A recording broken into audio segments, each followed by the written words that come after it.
let's kick off this hour by going through the 9 teams that are currently 0-2 and decide, Monse, if we are hitting the panic button or you just have to have a little patience. Okay? I like it. Let's start in Cincinnati. Okay. The Bengals. Joe Burrow injured his calf during the preseason, and we are in week 3. He is already dealing with setbacks and injuries again. He tweaked his calf near the end of last Sunday's 27-24 loss to the Ravens, and the only thing that is going to help his calf is long rest. Calf injuries are so tough. One wrong step, you can re-injure. I don't even want to say out loud what else they can lead to if you don't take care of it. I mean, if you're just a normie like us walking around, you can deal. But he's playing the most important position on an NFL team. You just call us normie? Yeah, normies. He just got paid the most money in NFL history. We're seeing that he's throwing the ball in practice, but still unsure. He does have an extra day because Bengals play the Rams Monday night, but he needs prolonged rest. And with Burrow's uncertainty whether he's playing injured or sits out, both bad options, I'm panicking. Yeah. I'm panicking for the Bengals. Both of their losses have been divisional losses, which come end of the season, that's where they really start to hurt. You can't have back-to-back divisional losses. I hate it, but I'm panicking too. Honestly, early on, remember we did our predictions? I was like, he's fine. He's going to win. No. It's okay. I knew game 1 was going to be tough. I really feel that they just have lied to us about how bad this calf injury was, especially because before the season officially started, Jamar Chase, I think it was Jamar Chase that was talking to the media, and he says, don't come back till week 5. And when he said that, I was like, oh, it must be that serious. And then we didn't hear that again, right? Yeah. So I legit thought that it was minor because I agree, those calf injuries linger. They absolutely linger, and you don't know when they're going to be re-aggravated. But I didn't think it was that bad.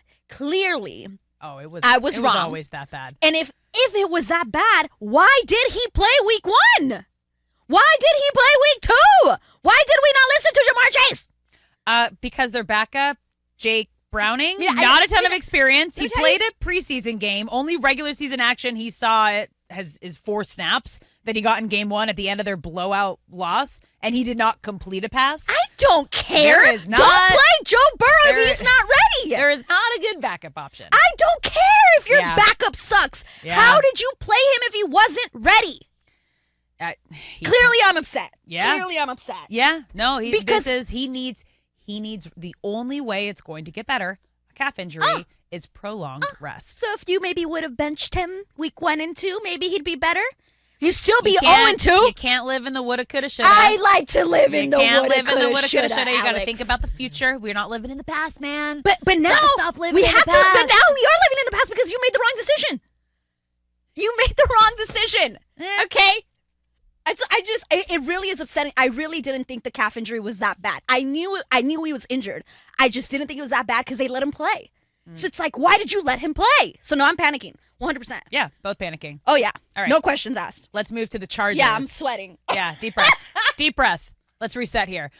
Let's move to the Chargers because I feel like they should be doing better, right? These have been close losses. The offense is putting up the points. There's no shortage of points here. 36-34 loss to the Dolphins, 27-24 loss to the Titans. And Justin Herbert's numbers aren't terrible. 14th in completion percentage, 9th in passing yards, hasn't thrown an interception, no turnovers, so he's playing clean. He's doing his job. The offense is holding up their end of the bargain, but the defense isn't stopping anybody. And this is why I'm starting to panic a little because they hired a defensive coach in Brandon Staley, and the defense is the problem area and where they're struggling. And your head coach should have his side of the ball locked up, and he doesn't. And because of that, I am panicking. Of course we're panicking. Just when you think the Chargers can't possibly lose in a more ridiculous way than they did the game prior, they do. Yep. And this goes into the end of last year. We're not even just talking about literally the way that they have lost. You're like, how? Yep. You can't possibly lose in a more ridiculous way. And they keep doing it. The problem is not Justin Herbert in any way, shape, or form. That is what's sad. And it's y'all have to figure it out 100%. I had the Chargers winning the AFC West at the start of the season. And I'm just like, what are we doing? What are we doing? No, I'm going to stick to it. But panic. And I even wrote panic in all capital letters because it's just the problem isn't the offense, like you said. Yeah. It's but defense. you're losing in ridiculous ways. Yeah. You're making decisions and it's like, why? It's very frustrating as a Chargers fan. Oh, you Chargers fan? No. I am a Chargers fan. Oh, yikes. Girl, I'm a sorry. Clippers fan. I'm a Chargers fan. It is rough. Go Chargers, It is rough.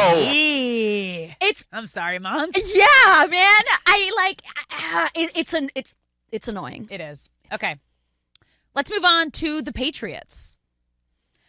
They're just kind of floating in the middle right now, okay? They still have Bill Belichick, even though he hasn't been the same, obviously, since Tom Brady left. But Mac Jones just got an offensive coordinator this season in Bill O'Brien, okay? He's an experienced coach. He was a Texans head coach from 2014 to 2020. Spent the last 2 seasons as the offensive coordinator for Alabama. I think we have to give Mac Jones a little bit of time. I think we need to be patient with the Patriots, not panicking yet. Give him a couple more games to figure it out with his new offensive coordinator before we panic. I'm with you on that. I don't think there is need to panic because nobody was expecting much this season of the Patriots. When you have Bill Belichick, you can assume that they're going to be in any game, right? There's always a good chance. There's also a very possible chance that the Patriots start 0-4 this season. They're about to face the Jets and the Cowboys next. There's a very possible chance that they start 0-4. Yeah, Jets-Patriots is going to be a close one. That's going to be interesting. It is going to be but they could lose to the Jets. They could. Yeah. Cowboys, you know what I'm saying? But I agree. I don't think there's a reason to panic. There is still they're figuring stuff out. Yeah. Bill Belichick's there. You know what I mean? You can't. They're in any game. Yeah. And that's the reality of it. When you have a strategist as good as Bill Belichick, you are in every game. Just give him a moment. All right. Okay. Moving on to the Broncos. This is Panic City. This is a hot mess. Russell Wilson is the mayor of Panic City, you guys. Russ and Sean Payton are not on the same page at all. And the conversation of give Russ an offensive guy, he'll be great. This is a Super Bowl winning quarterback and a Super Bowl winning coach, and they cannot figure it out at all. And this week, they're playing arguably one of the best teams in the league right now. The Dolphins in Miami. Tua's having an incredible start to the season. They are clicking on all cylinders. I see the Broncos going 0-3, and Broncos fans should be panicking right now. I mean, I guess you're. I wouldn't panic, but I guess if you're a Broncos fan, you would. I think that there have been. It's only been 2 weeks. What's the light at the end of the tunnel you see here? I see moments where Russell Wilson looks in the first half, and then where is he in the third and fourth quarter? Fair, but after last year, I feel that there's moments, and I don't think Sean Payton is going to let them be bad forever. So, but it's not. And out of the division, I think they're lucky. Look at the Chargers, 0-2, Chiefs 1-1. But there's no. I because of that, I don't see why you panic just yet. Because the quarterback and the head coach cannot get on the same page. It's been 2 weeks. It's been 2 games. And there have been moments where it looks like he's back. Not to the Russell Wilson that we saw when he, won his Super Bowl or anything like that. But I do see him better than I saw last year. And I just am your division right now, it's so early, I guess, that I wouldn't panic. But if you're a Broncos you have fan, faith. You have faith in the old Russ and the coach that Sean Payton is, and you think he can turn it around. And I think based on how it's going so far for everybody else in that division, I gotta see them on the same page before I pick my hand off the panic button, because right now it just feels like a hot mess. It could be a hot mess. It is a hot mess. Yeah, I still, you know what I mean? I hear you. Let's wait and see. It's only been 2 weeks. Agree to disagree here. Okay, let's move on to the Vikings. I got to be honest, I feel like I got blinded by the Netflix glow up of Kirk Cousins, his work ethic, his dedication, plus the crazy run that he went on last season, the 7-game win streak, winning the NFC North. The thing is they've been competitive competitive. Mm-hmm. They just haven't been able to close it out. Mm-hmm. Losing to the Bucs 2017, losing to the Eagles 34-28, one of the best teams in the league right now. I'm going to be patient. You're going to be patient. I'm going to be patient with the Vikings because of Jefferson and because of Kirk Cousins. If they start clicking and if they find a groove, I think they'll be okay. I was going to say I'd panic a little bit. Because of the trade rumors? No. So a couple of things. Okay. I think they have a rough schedule, and that matters. It matters. 100%. So I think they have a rough schedule. Clearly, not having Dalvin Cook, plugging in Alexander Madison was not the smoothest transition that maybe they thought. Maybe getting Cam Akers is going to be the difference maker. But I don't think so, and so I'd panic a little bit.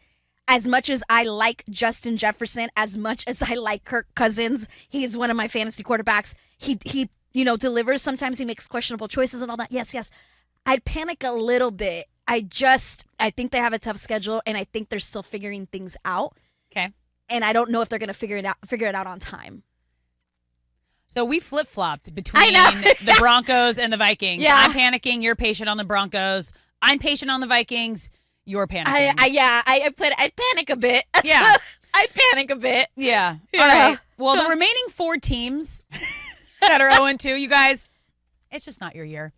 It's not happening, okay? The Bears, hot mess. We'll dive into that at the bottom of the hour with Carmen Vitale because there's a lot going on there. Cardinals, internally, just a mess. Kyler's still rehabbing from his ACL injury. There's no definitive timeline of when he's going to be back. Panthers, you got a rookie quarterback who's hurt. Bryce Young just needs time to develop. They don't have a ton of weapons. They're kind of at the start of their rebuild. And Texans, rookie quarterback who needs time. Yeah. It's hard to say you're panicking about these teams. It's just not your year. It's just not your year for different reasons. When the Cardinals released Colt McCoy, they literally said, we're not panicking ever this year, you guys. We're just going to cruise through this season. Once they did that, it was like, all right, they don't care. They're not panicking at all. You shouldn't either. I agree with everything you said, though. Like, rookie quarterbacks, figuring things out, rookie coaches, D'Amico Ryan's first time. So a lot of newness is happening. So there is no reason to panic. It is what it is. Just let it ride. Yeah. I'm sorry, fans. Yeah, for the Bears, the Cardinals, Panthers, and Texans. It's just not your year. It's just not the year. It's just not your year. Yeah. But for the other teams that we mentioned, it's not impossible. There have been teams that started 0-2 and have reached Super Bowls. All right? It's happened 4 times. Mm-hmm. It's been a while. You got 1993 Cowboys, who ended up defeating the Bills. You have the 96 Patriots, lost to the Packers. 2001 Patriots defeated the Rams. And then the 2007 Giants defeated the Patriots. So it's not impossible. No. To make it to the Super Bowl after starting 0-2 if you were one of the top teams that we talked about, if we're panicking or being patient.